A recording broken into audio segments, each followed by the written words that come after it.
do Coluna do Fla. Tite, você é conhecido e admirado muitas vezes justamente pela sensatez, e acabou de falar de jogar com a verdade, né? Que é importante para aprender sempre para os próximos passos. Agora, fazendo uma análise sobre a partida e com as alterações que aconteceram, especialmente depois que o Flamengo teve o pênalti a seu favor, o Milionários ficou com um jogador a menos, você faria algo diferente? Acha que faltou um pouco mais de ousadia, de ir para cima e tentar, talvez, ampliar o placar, em vez de administrar e a gente acabar, o Flamengo acabar sofrendo, né, o empate ali? Obrigado. Ele não procurou administrar o jogo. Ele continuou agredindo o adversário. Ele botou 3 atacantes de velocidade. Ele botou jogador de mobilidade que tem cabeceio. Ele não trouxe gente para trás. Ele não trouxe. O que ele trouxe é trocando peças para ter um fresh maior, mas ele não trouxe para trás. O que aconteceu foi que o Milionários, com 10 homens, ele trouxe para uma marcação baixa. Uma marcação pressão baixa e puxando o contra-ataque. Por quê? Porque ela não dava para externar. Então, ele atrasou a sua linha de marcação, né? E talvez nós não conseguimos furar esse bloqueio com essa situação. Mas ele não voltou. Ele buscou o segundo gol. Talvez, se ele quisesse ficar todo mundo atrás e não sair, talvez ele não saísse com a vitória. Mas não é característica dele. E nem minha. Isso é uma situação de covardia. Tu está com o jogador mesmo. Não tem equilíbrio. Aconteceu porque o futebol proporciona isso. Um lance individual, tu erra um passe, tu puxa um jogador de velocidade, um fresh que ele faz uma finta, ele é do jogo. Ele é. Mas não com uma ideia. Afectó al equipo y de pronto, ¿qué jugador le sorprendió del conjunto embajador? Gracias. Todas as equipes se conhecem já, não tem surpresa no futebol. Assim como as nossas virtudes, o Milionários conhece, nós também conhecemos essa. E nós previmos a possibilidade da preparação do Castro para jogar com 2 atacantes e 2 articuladores pelo lado. Então, falando da equipe, eu já me posicionei anteriormente também. Professor Bruno. O Alan no lugar do Igor, no intervalo. Acho que isso muda um pouco do time do Flamengo, que você fala que volta mais forte. E depois, a saída do Pedro. E aí o Bruno passando para jogar mais centralizado. A intenção, o que funcionou e o que talvez não tenha funcionado nessas 2 mudanças? Primeiro, Alan, ele te dá ritmo. Ele é um jogador que ele te dá cadência, passe curto, e ele te dá volume. E ele possibilita, inclusive, a saída alternada do Eric. Então, quando tem os dois, exato, um busca e tem uma liberdade de infiltração mais.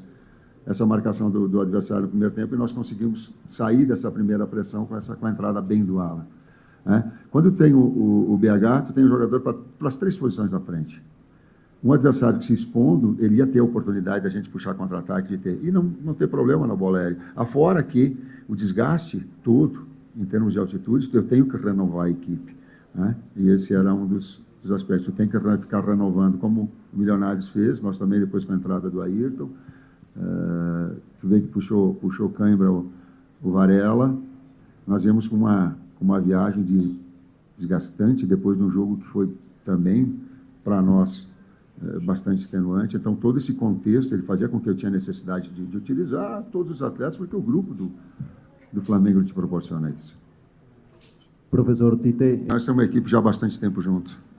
Eu falo que tem determinadas equipes, quando ela repete técnico e ela repete atletas, ela joga sem pensar, ela joga de memória. Então, os 2 articuladores pelo lado, os dois atacantes centrais, ela já é uma equipe rodada há bastante tempo com isso. Então, esse aspecto de entrosamento com qualidade técnica individual, o Castro voltou hoje, né, também. Eu tenho um jogador, ela traz esse up da equipe de qualidade de Milionários. Bruno. Que en el primer tiempo tuvo varias oportunidades para adelantarse. Y Bruno, el tema de la altura, ¿cómo sintieron el tema de la altura a lo largo de los 90 minutos? Sobre todo usted que hizo un gran despliegue físico a lo largo del partido. Gracias, obrigado. Olha, o time do Milionários o tempo todo, bola alçada, onde eles tinham jogadores menores, mas um cabeceio muito bom. E a gente suportou bem as bolas aéreas. E conseguimos suportar bem a bola aérea e acabamos tomando um gol por baixo. Mas a gente imprimiu um ritmo muito forte. Fisicamente, a nossa equipe aqui na altitude foi muito bem. Então, como eu falei, serve de lição para a gente acertar os passes, calibrar mais para a gente ir para o outro jogo e vencer. Momentos assim, quando o resultado no fim da partida não é exatamente o que parecia ser o que iria acontecer e o que vocês desejavam, você sempre tenta tirar algo de positivo do que aconteceu em campo. Hoje, o que seria de positivo para a evolução desse time na sequência da temporada? Primeiro, trabalhar com a verdade, né? Não adianta querer esconder essas situações. Então, eu procuro ser bastante realista nesse aspecto. E tive a condição de colocar de que no primeiro tempo, depois dos 15 primeiros minutos, a equipe esteve abaixo do seu padrão normal. Né? Por N fatores, mas ela esteve abaixo. Então, ela tem essa condição. Ela voltou bem melhor. Ela voltou bem melhor, fez o gol e merecidamente fez o gol. E botou um volume muito grande. Né? Botou um número de oportunidades, corrigiu aquilo que tinha de deficiência e botou um volume muito grande. E a bola, ela tem disso. Daqui a pouco, num erro ou numa jogada individual do jogador que acabou com força, com ímpeto, teve a possibilidade. Mas ela tem, sim, aspectos de aprendizado, de evolução, de saber que, por vezes, tu tem que ter um passe mais curto, né? Para que tu mantenha uma posse de bola como calibrar melhor essa situação, e que são processos da equipe de evolução também. Bruno, hoje o próprio Tite falou sobre a dificuldade da altitude, que a bola corre mais, às vezes foge do pé. Para vocês, jogadores, fica muito mais difícil para acertar passes. A gente tem aqui pouco mais de 2.000 metros e na Bolívia mais de 3.000 metros. Esse jogo, da maneira que foi, o resultado a gente abrindo o placar e depois acabando tomando empate, fica uma lição para o jogo contra o Bolívar, na Bolívia, quando o Flamengo vai enfrentar uma altitude ainda maior e provavelmente uma dificuldade ainda maior por conta disso? Acho que nossa equipe suportou bem a altitude, tivemos erros de passe, onde você tem que calibrar o pé, como o professor fala, né? E acabou onde a gente, em diversas vezes, errou o passe pela altitude, mas serve de lição, porque lá é bem maior e a gente tem que estar mais calibrado no pé, na frente, atrás, para a gente poder fazer um grande jogo lá e sair com a vitória. Tite. Você levou a campo o Davi Luiz no lugar do Léo Pereira e também o Vinha no lugar do Ayrton Lucas. Queria que você explicasse o porquê dessas mudanças e uma defesa que vinha sendo já tão sólida, se teve alguma questão por conta da altitude também para projetar a partida contra o Bolívar na próxima rodada da Libertadores. Nós viemos com 9 jogadores que tinham algum problema. 9. No último jogo, até agora, e nós tínhamos que fazer uma revisão tal, e eu não posso entrar com 9 jogadores com algum sentido, com algum detalhe mais, até porque, e esse é o detalhe mais importante, nós temos jogadores em um plantel com muita qualidade. Então, quando tu tem a necessidade, que ela é clínica ou que ela é física, do decréscimo, naturalmente tu tem esses grandes jogadores para poder participar. E aí entram-se os nomes que tu citaste. Apresentou um bom jogo no primeiro tempo, eles por pouco não fizeram gol, né? Teve bola na trave e tudo, mas o Flamengo teve a chance capital fazendo gol numa penalidade, ficando com um homem a mais. O que você achou que faltou para o Flamengo sair daqui hoje com os 3 pontos nessa estreia da Libertadores? Boa noite. O futebol, às vezes, ele te apresenta diferentes etapas. Tivesse feito o Milionários o gol depois dos 15 minutos do primeiro tempo, que botou volume e criou oportunidades, principalmente bolas alçadas pelo lado, nós estávamos com dificuldade em fazer esse bloqueio com os 2 atacantes centrais, e um erro, às vezes, excessivo de passes nossos, que não dava a condição de nós trabalharmos, acionarmos os homens da frente com a melhor qualidade. Até a altitude, ela proporciona isso. A bola corre, ela foge, ela sai do teu pé, tem que ser um passe muito no pé. Voltou no segundo tempo, aí bem melhor. Aí, quando teve a superioridade, fez o gol. E aí o futebol, ele tem esses detalhes todos. Com o jogo dominado, com a possibilidade mais próxima de fazer o segundo gol, toma um contra-ataque, ou toma uma jogada individual, no cruzamento acaba tomando, talvez na única oportunidade do segundo tempo. Mas no momento melhor, o Milionário do primeiro tempo não fez. Nós, no segundo tempo, fizemos e teve essa oportunidade que deu gol de empate. Cebolinha, fala cebola. Cebola.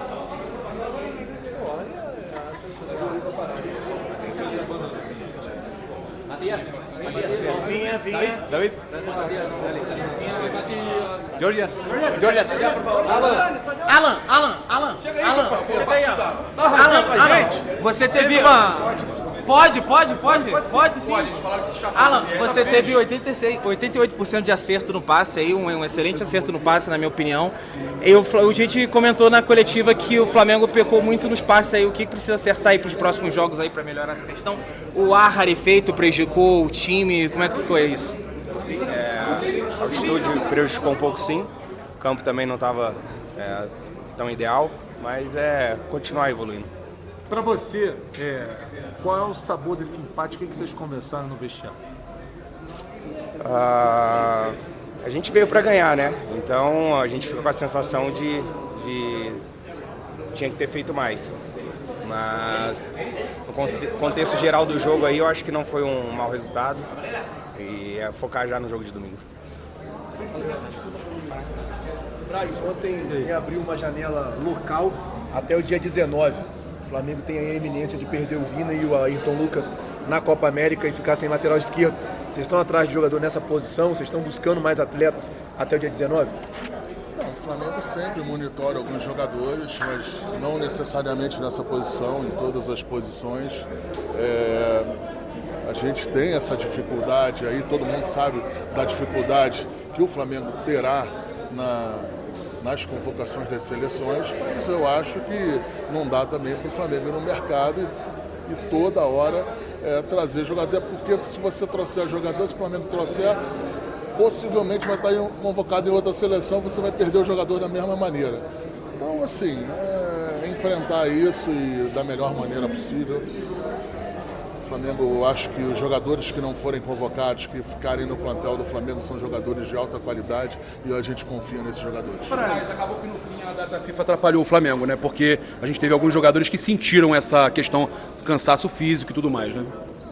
Atrapalha, é viagem, é treinamento diferente. E quando o jogador chega numa convocação de seleção, ele sempre se doa o máximo, ele sempre faz o máximo possível. Então, assim, não tem jeito. Quando você vai para uma convocação, você volta diferente. Mais uma aqui, a defesa hoje entrou com um pedido de efeito suspensivo do Gabigol. Como é que está a situação? Vocês já receberam alguma notícia sobre o caso? O Flamengo, nessa semana, está fazendo, junto com seus advogados, o dever de casa para que a gente consiga reverter isso no Comitê Internacional. É uma esperança nossa, a gente acha, e eu sempre que eu tenho oportunidade, quando eu falo com vocês, eu acho que teve um excesso nessa punição, até porque ele deu o exame negativo, ele fez o exame de sangue, ele fez o exame de urina, não apresentou absolutamente nenhum tipo de substância, absolutamente nada, zero. Então a gente acha que teve um pouquinho de excesso nessa punição e a gente espera que o Comitê Internacional reveja isso e que ele esteja conosco o mais rápido possível. Só uma dúvida, o Flamengo está envolvido só no processo do Comitê Internacional ou está envolvido também nesse processo do efeito suspensivo? Não, o advogado do Flamengo vai à Suíça, que é onde é sediado o CAS, para que a gente possa reverter esse quadro. E na defesa do Flamengo, o Flamengo faz o pedido do efeito suspensivo imediato para que o jogador possa ter condição de jogo o mais rápido possível. Aqui dos males o menor, né? O Flamengo sai com um empate na altitude, a gente queria ganhar, óbvio, o Flamengo queria ganhar, né? Mas eu acho que com tudo que aconteceu, os jogadores sentindo data FIFA e tudo mais, vocês conseguem pelo menos um resultado agradável, né? Jogar sempre na altitude, depois de uma data FIFA, sempre é ruim. Mas eu acho que a conjuntura do jogo é que leva a gente a sair um pouquinho com um gosto amargo em relação a isso, porque a gente sai na frente, faz um gol, eles têm um jogador expulso. No começo do jogo a gente teve uma grande oportunidade, a gente também perdeu. Enfim, é o que você falou, a gente fica chateado pela conjuntura, que a gente teve tudo para ganhar esse jogo, mas é Libertadores da América, a gente tem que entender isso. Eu assisti o final do jogo ali perto do campo ali, correram demais os jogadores dele. Eu acho que você também tem que dar um mérito também aos jogadores adversários. Enfim, acho que Acho que o Flamengo está no caminho certo e, mais uma vez, não foi o resultado que dentro da conjuntura do jogo nos satisfez, mas é o que você falou, é frio, é chuva, é altitude. Vamos voltar para casa e, se Deus quiser, no domingo a gente tem um resultado melhor do que esse aqui e se sagrar campeão do estadual. A gente ainda tem um jogo, tem que respeitar o Nova Iguaçu e eu acho que a torcida do Flamengo tem que comemorar, porque os outros também comemoram muito quando ganham da gente. Então, se caso o Flamengo seja campeão estadual, eu acho que a gente tem que comemorar. Temos que ir, gente.